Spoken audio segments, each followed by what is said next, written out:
Hello students, today we will study about the seventh chapter of history, that is rise of new religions. Students, in this chapter we will study about the origin of new religions, causes that led to the rise of new religions, Buddhism, Jainism, teaching and the spread, art, architecture, Upanishad, and many more things.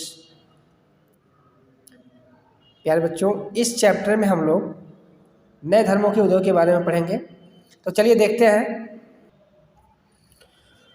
Toward the end of later Vedic period around 7th century BC, the Vedic religion had become very complex. तो जब 7th century का अंत चल रहा था, उस समय जो वैदिक धर्म था ये वेरी कॉम्प्लेक्स हो गया था, मतलब बहुत जटिल हो गया था। Elaborate rituals and ceremonies they are becoming unaffordable for the common man, कि यहाँ पे जो भी रीति रिवाज संबंधी, धर्म संबंधी सेरेमनीज होती थी, समारोह होते थे, ये आम लोगों के लिए, मतलब सामान्य लोगों के लिए यहाँ पे अनअफोर्डेबल था। ये वे लोग इतने महंगे हो गए थे, ये सब धर्म और परंपराएं, कि लोग इसमें अपने आप को सम्मिलित नहीं कर पाते थे। Thousands of animal where killed in the name of sacrifice such that राजस्व एंड अश्वमेध सेक्रीफाइस। देखिए, हजारों जानवरों का कत्ल कर दिया जाता था धर्म के नाम पर, बलिदान के नाम पर। इसी में था राजस्व और अश्वमेध यज्ञ, जो बलिदान के लिए था, जिसमें घोड़े छोड़े जाते थे। The common man who depended on animals for ploughing और for their livelihood was seriously affected by this. तो ऐसे सामान्य लोग जो जानवरों पर डिपेंड थे खेती करने के लिए या उनकी आजीविका के लिए, वे लोग इससे बहुत ही गंभीर रूप से प्रभावित हुए थे।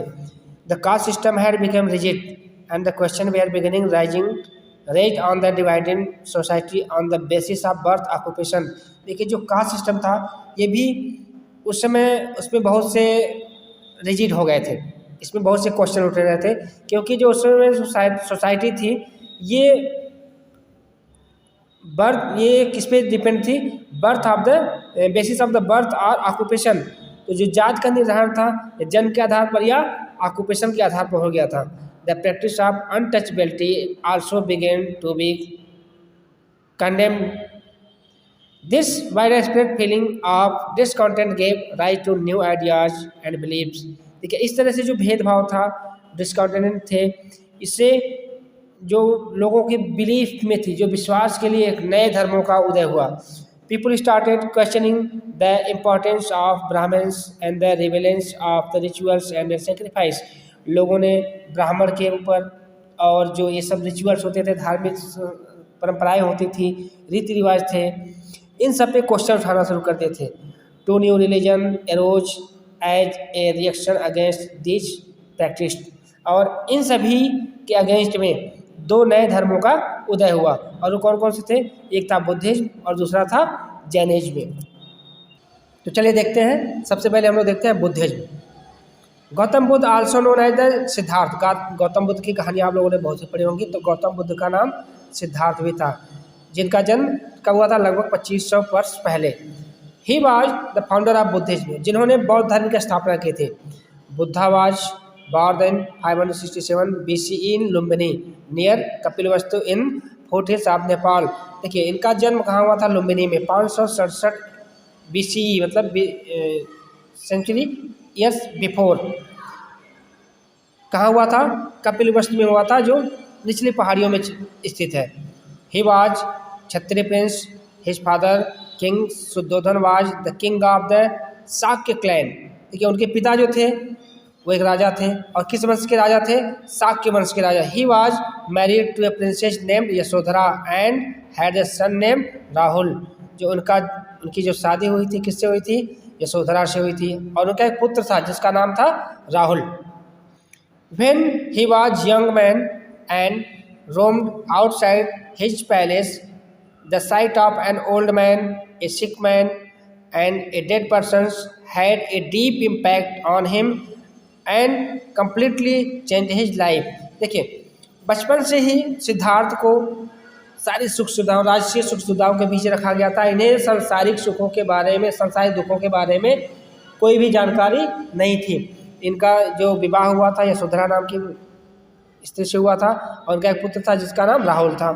एक दिन इनको मन में विचार हुआ था कि राज्य भ्रमण की, तो राज्य में जब भ्रमण के लिए निकले थे तो उन्होंने 4 लोगों को स्पेशली देखा था। क्या थे वे?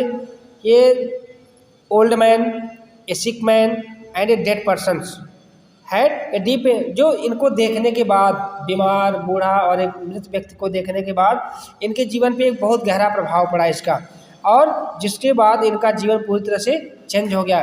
It made him very disturbed and sad. इन सभी घटनाओं ने, इन सभी दृश्यों ने इनके जीवन को पूरी तरह से चेंज कर दिया था और ये पूरी तरह से डिस्टर्ब हो गए थे।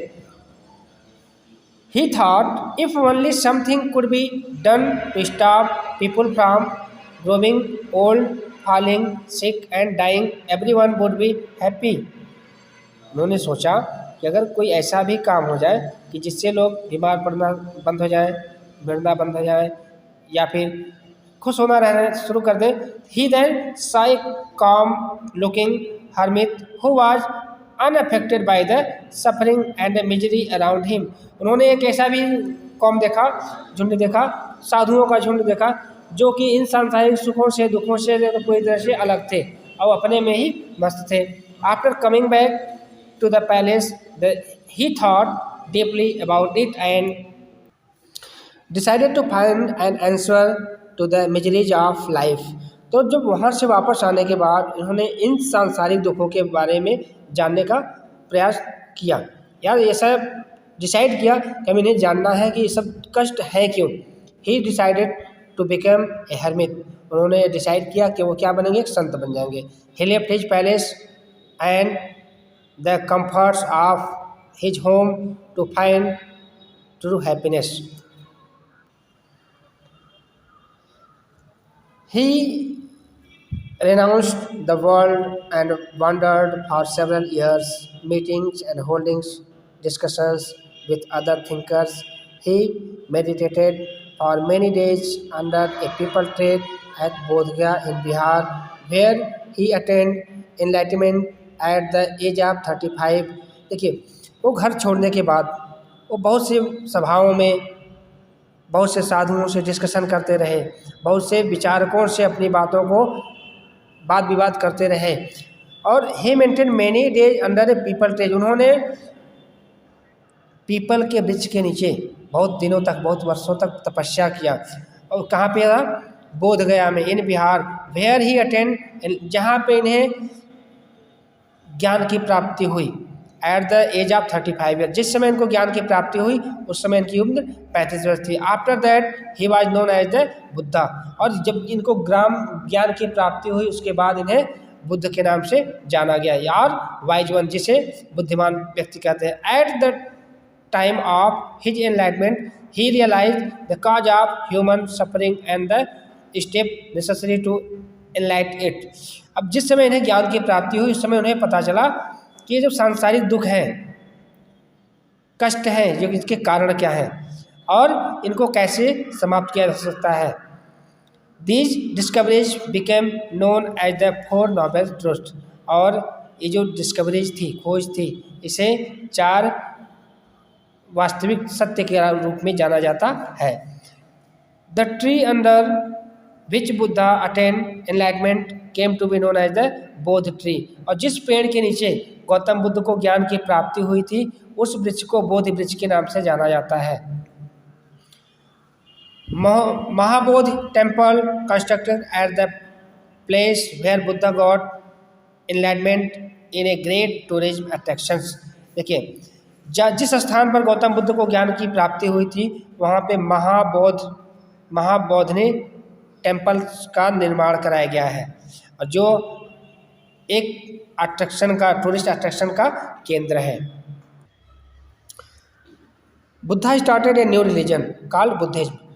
गौतम बुद्ध ने एक नए धर्म की शुरुआत की थी जिसका नाम था बुद्धिज्म, बौद्ध धर्म जिसे कहते थे।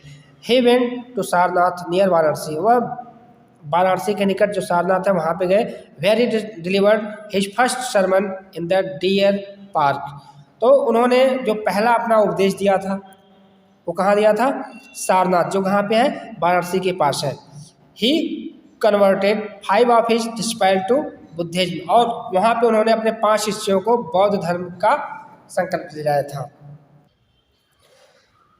एक चार्ट के माध्यम से गौतम बुद्ध के जो 8 फोल्ड पथ है उसके माध्यम उसको बताया गया है। तो इसमें दिया गया है, पहले आप देखेंगे right action, right recollections, right efforts, right thought, right belief, right speech, right meditations, right living. चलिए आगे देखते हैं मेन टीचिंग्स ऑफ बुद्धा। तो इसमें पहला दिया है आपको, देखेंगे middle path. Buddha realize that people could not follow rules if the rules were too strict. Buddha का ये मानना था कि अगर बहुत ही स्ट्रिक्ट रूल बनाया जाएगा तो लोग उस रूल का पालन नहीं करेंगे। He thought that peace and the happiness can be achieved by following the middle path और the life of moderation in everything. One should neither lead a life of extreme luxury और extreme aesthetic. उनका मानना था कि किसी को, कोई व्यक्ति न तो जीवन को बहुत ही लग्जरी जीना चाहिए और न तो बहुत ही दुख में जीना चाहिए। अब इसके बाद दूसरा है नॉन वायलेंस और अहिंसा। ही प्रीच्ड नॉन वायलेंस या अहिंसा, वह अहिंसा की बात करते थे। He also thought people to be kind and respect the lives of others, और वो लोगों से यह भी अपील करते थे कि दूसरों के जीवन के प्रति दयालु बनिए और दूसरों को सम्मान करिए, इंक्लूडिंग एनिमल्स, जिसमें जानवर भी शामिल थे। मतलब कि जानवरों के साथ साथ इंसानों का भी सम्मान करिए और उनके जीवन की रक्षा करिए। तीसरा दिया था निर्माण। The main aim of life should be to achieve nirvana और freedom from the cycle of life and the death by following a life और वर्चुअल। देखिए उनका मानना था कि जो जीवन है इसका जन्म मरण के चक्कर से बार बार जो छुट्टी मिल जाती है, इसी को क्या कहा जाता है? निर्वाण, जिसे मोक्ष की प्राप्ति भी कहते हैं। कि ये जो जीवन है, एक बार जो जीवन मिला है या फिर दोबारा किसी अन्य जीवन में न आए तो उसे क्या कहेंगे? निर्वाण। अगेंस्ट कास्ट सिस्टम, तो जात के विरुद्ध उन्होंने क्या कहा है? He believe that all peoples are equal. उनका मानना था कि जो सभी लोग क्या है? एक समान है। He was against the caste system, वह जात प्रथा के विरोधी थे। थ्योरी ऑफ कर्म, कर्म का सिद्धांत उन्होंने दिया है। He believe that the result of our action और कर्म वेदर गुड और bad affect us not only in this life but also in our next life. उनका मानना था कि हमारे जो कर्म हैं वे हमारे आज के जीवन को ही नहीं बल्कि आने वाले जीवन को भी प्रभावित करते हैं। इसके बाद यह है अगेंस्ट रिचुअल एंड सेक्रीफाइस। ये जो धार्मिक जो समारोह होते थे और जो सेक्रीफाइस बलिदान होते थे, इसके खिलाफ उन्होंने क्या कहा? He did not believe in costly rituals and sacrifice. उन्होंने बहुत ही दिखावा आडंबर पर विश्वास नहीं किया है। Buddha taught in Prakrit the language of ordinary people. Buddha की जो स्पीच होती थी, जो भी उनके स्पीच दिए जाते थे, वे प्राकृत लैंग्वेज, जो उस समय की लोकल लैंग्वेज थी, ज़्यादा से ज़्यादा लोगों की लैंग्वेज थी, उसी लैंग्वेज में अपनी स्पीच दिया करते थे। So that everybody could understand his message. ऐसा इसलिए करते थे कि जिससे उनकी बातों को ज़्यादा से ज़्यादा लोग सुने और उसको समझ सकें। इसके बाद देखते हैं स्प्रेड ऑफ बुद्धिज्म, बौद्ध धर्म का प्रचार कैसे हुआ था। Buddha's simple teaching attracted a large number of people to Buddhism. तो बुद्ध की जो सिंपल शिक्षाएं थे, विचार थे, उससे ज़्यादा लोग प्रभावित हुए थे। It spread in many countries besides India, और इनके विचारों से भारत के अलावा अन्य देशों के लोग भी प्रभावित हुए। Buddhist monks spread the teaching of Buddha to Tibet, China, Japan, Burma, Sri Lanka, Thailand, Indonesia, Indochina and Indonesia. तो जो बौद्धिस्ट थे, जो बुद्ध के जो मॉन्क्स थे, बौद्ध भिक्षु जिसे कहते थे, उनके जो शिष्य थे, उन्होंने बुद्ध की शिक्षाओं को कई देशों में, जैसे कि Tibet, China, Japan, Burma, Sri Lanka, Thailand, Indo China and Indonesia, अन्य देशों में भी फैलाए। It is still a popular religion in these countries. आज भी इन देशों में यह एक बहुत ही प्रचलित धर्म माना जाता है। कॉजेज फॉर स्प्रेड ऑफ बौद्धिज्म, बौद्धिज्म के प्रचार का कारण क्या था? इसके कई कारण थे, देखिए क्या था। It was a simple religion, ये एक बहुत ही सामान्य धर्म था, इसमें ज़्यादा आडंबर नहीं था, दिखावा नहीं था। It was praised in simple language of the common people, और इसमें जो स्पीच दिए गए थे लोगों के द्वारा, गौतम बुद्ध के द्वारा भाषण संवाद दिए गए थे, वो बहुत सामान्य भाषा में थी जो सभी लोग समझ सके। एवरीबडी वॉज कंसिडर्ड इक्वल, और इस धर्म में सभी को एक समान माना जाता था। Scholars from all over India and the abroad came to Nalanda and Vikramshila, the ancient Indian university which were the seats of Buddhist learning. तो भारतीय और अन्य देशों से लोग भी मलिंदा और विक्रमशिला यूनिवर्सिटी में बौद्ध धर्म की शिक्षाएं ग्रहण करने के लिए आते थे। Kings like Ashok, Kanishka and Harsha took upon themselves to spread the message of Buddhism to other places.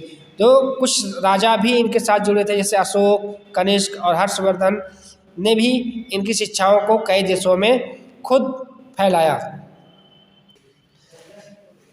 चलिए अभी देखते हैं, जितना अभी तक हम लोग पीछे पढ़े हैं उनसे रिलेटेड कुछ क्वेश्चन दिया गया है, आप लोग इसको अच्छी तरह से पढ़िए और सॉल्व करने का प्रयास करेंगे। पहला दिया है, who was the founder of Buddhism, बौद्ध धर्म के संस्थापक कौन थे? Where did Buddha gain enlightenment, Buddha को ज्ञान की प्राप्ति कहाँ हुई थी? Where did Buddha teach for the first time, Gautam Buddha ने अपनी पहला स्पीच कहाँ पे दिया था? Where did Buddha rest in peace, इनका देहांत कहाँ हुआ था? Where did Buddha use Prakrit language for, why did Buddha use Prakrit language for teaching, Gautam Buddha अपनी शिक्षाओं के लिए, अपने स्पीच के लिए प्राकृत लैंग्वेज का यूज क्यों करते थे? तो इन सभी चीज़ों को अभी पीछे हम पढ़ाए हैं, आप लोग बुक से देखिए और इसका आंसर खुद निकालेंगे। तो आज के इस पार्ट में बस इतना ही, आगे जो रिमेनिंग पार्ट है नेक्स्ट पार्ट में आप लोगों को बताया जाएगा। इसको अच्छी तरह से देखिए, समझिए। Thank you.